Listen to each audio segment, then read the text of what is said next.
Emancipadas y Emancipadoras es un proyecto organizado por los Centros Culturales de España en Guatemala, El Salvador, Honduras, Costa Rica y Panamá. Es un proyecto que se inspira en una primera iniciativa realizada en Perú en el contexto de la independencia peruana y propuesto y dirigido por la curadora Karen Bernedo.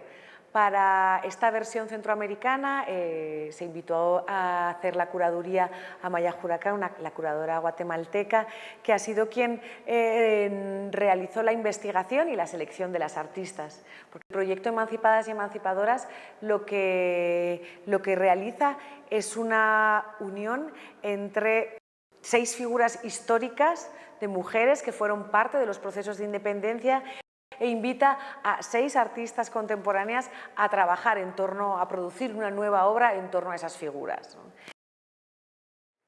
Emancipadas y Emancipadoras es una propuesta expositiva que incluye una parte que tiene mucho que ver con las estrategias tradicionales de la pedagogía, como los mapas o las líneas del tiempo, en un diálogo con las piezas de las artistas, para trasladar la idea de la historia como un relato, que es una construcción social resultado de las preocupaciones y de los poderes y tensiones de la época que produce ese discurso.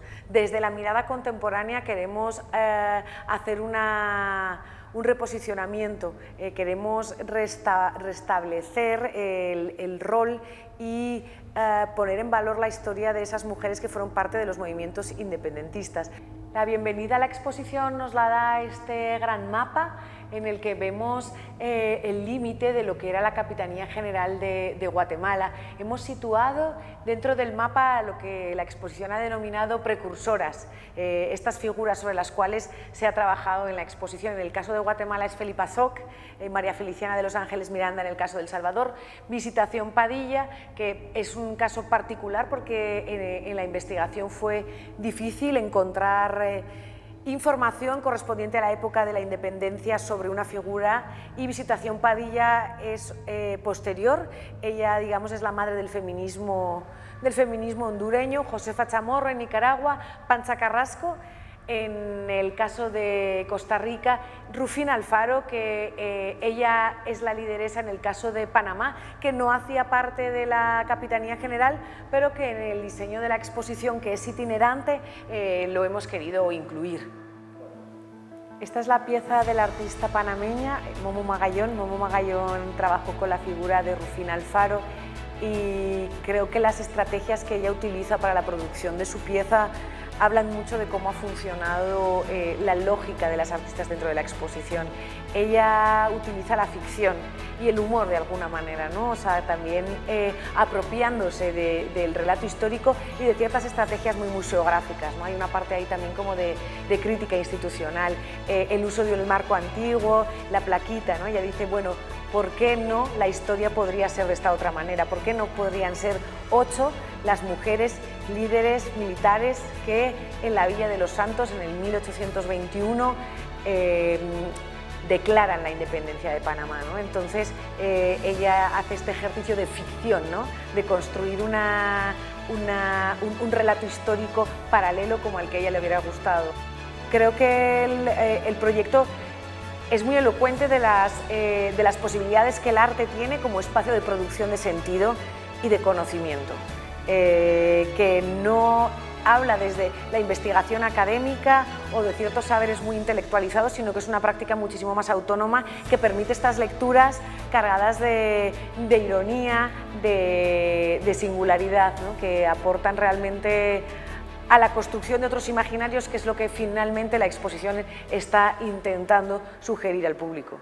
Milena García nos habla acerca de la figura de Josefa Chamorro. Josefa Chamorro ayudó mucho a las fuerzas revolucionarias independentistas porque brindó una casa, alimento, y lo que presenta en el video es la ausencia de su presencia en Granada, ¿verdad? En todo lo que es Nicaragua, donde no hay presencia de ella, no hay una figura, no hay una placa, y cómo todas estas narrativas se empiezan a contar, pero no hay una legitimidad histórica detrás de ellas.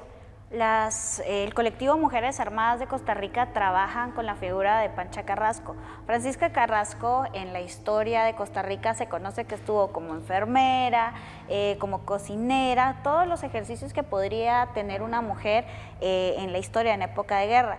Pero entonces se empiezan a encontrar con muchos archivos que lo que pasan es que empiezan a narrar otra historia de Francisca Carrasco, como que agarró la arma, como que ella fue la que le tiró la piedra a Francisco Morazán en la gran batalla, y otras narrativas que ellas empiezan a ficcionar y juegan con esa historia y dicen, bueno, no es una Pancha la que nos están contando, son muchas Panchas Carrasco. Entonces hacen esta uso del símil para presentarse con todas, como todas unas heroínas. También llegan, por ejemplo, se encuentra con un texto donde ella narra, donde se narra que ella había denunciado a su esposo. Entonces llegan también al edificio de justicia de Costa Rica y se presentan con su disfraz de Pancha Carrasco, ¿verdad? Y entonces en el lugar donde se dice que le habían tirado la piedra a Francisco Morazán encuentran una piedra, entonces la colocan aquí como un símbolo, ¿verdad?, de esta historia ficcionada, también haciendo un poco de crítica como todas estas narrativas de archivos de mujeres que no se encuentran. Entonces son esbozos de los que nos aferramos ahora nosotras. Una de las cosas muy importantes de valorar de esta investigación, exposición artística, es que al entrar a los archivos nos dimos cuenta que las mujeres tendían a aparecer en los archivos solamente por tres cosas. La primera era porque si se casaban con un español, tenían un ejercicio específico para nombrarse de ese espacio. La segunda era por si tenían algún problema con la ley, las metían presas, entonces ya aparecías en el archivo.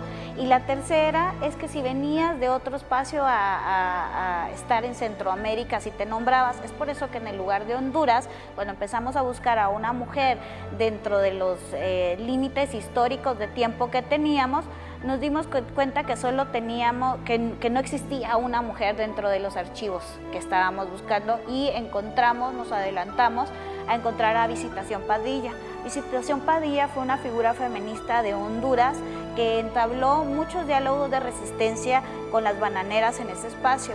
Ella encabezó una lucha de mujeres para defender las violentas ejercicios que tenían estas instituciones con sus esposos. Entonces es una obra atemporal que a la gente le ha encantado así.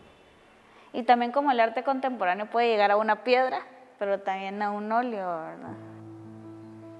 Esta es la pieza de la artista salvadoreña Melissa Guevara. Melissa Guevara es parte de un colectivo que se llama The Fire Theory.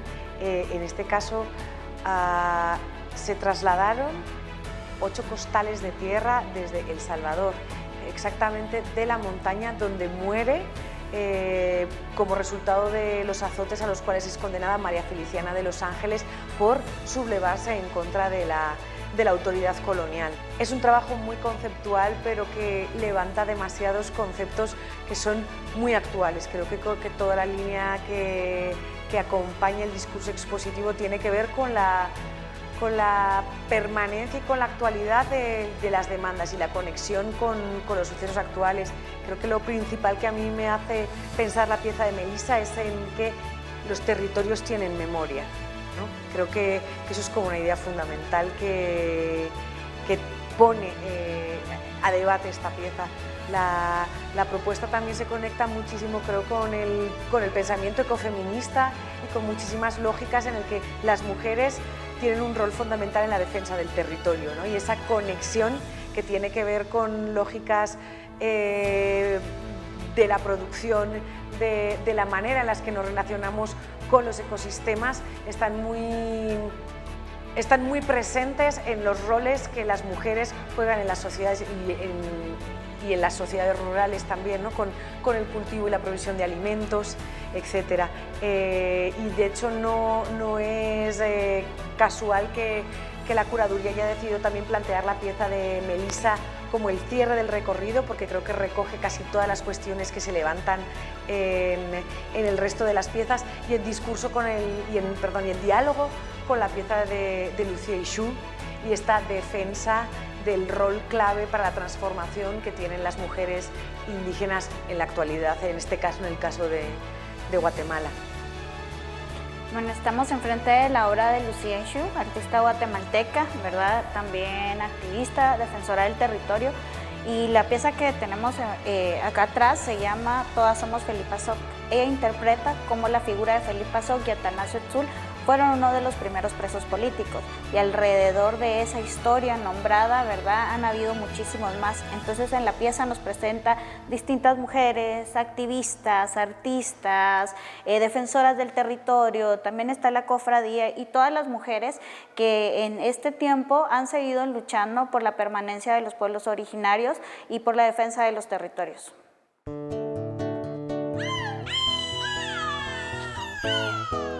En las montañas de Taras de Cartago cuentan que una mujer se fue a la batalla. La acompañaban 3 mujeres a caballo, con sus balas, sus machetes y cutachas. Dicen que a lo lejos se escuchaba el llamado furioso de las marchas. A las armas, compatriotas, a las armas. La matria llama a las panchas, a las armas. Pancha nació, Pancha nació, Pancha nació, Pancha nació. 5 años antes de la independencia, mulata y mestiza su ascendencia. 8 de abril, sin prueba ni documento, hija legítima como todas las ilegítimas. Eso es cierto, eso es cierto, eso es cierto, eso es cierto. A los 26, junto a otras mujeres, agita contra el dictador. No hay prueba documental de que fuera ella, pero una logró dar la pedrada más bella, la que da en la cara del opresor. A Pancha su marido agredió y ella denunció, la golpeó, la camisa rompió, la injurió. El juez afirmó, el marido confirmó, pero como golpeada aún trabajaba, un castigo leve se otorgó. Tenía tan bonita letra que le copiaba las cartas al presidente, excepto que no sabía firmar ni escribir, dice alguna gente. Empuñó las armas a los 40, hay medalla en su pecho, esa es cierta, pero vieja y pobre no le dieron pensión, herida abierta.